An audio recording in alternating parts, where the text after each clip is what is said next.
Magandang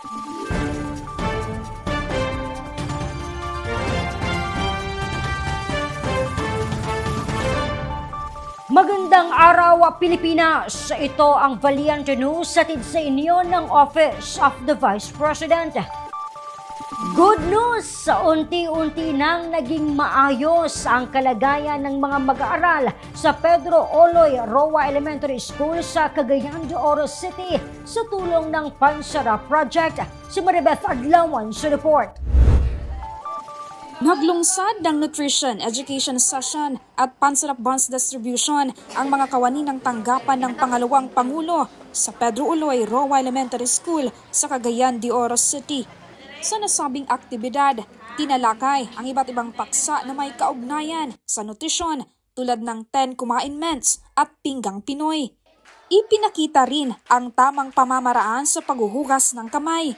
Isa sa mga naging bahagi ng Pansarap Project ang batang si Kiefer. Kwento ng mag-aaral, naging mas ganado ang kanyang pagkain matapos mapabilang sa school-based feeding program. Kumakain na rin umano siya ng gulay, kaya tumaas ng 2 kilo ang kanyang timbang na nasa 29 kilogram na ngayon.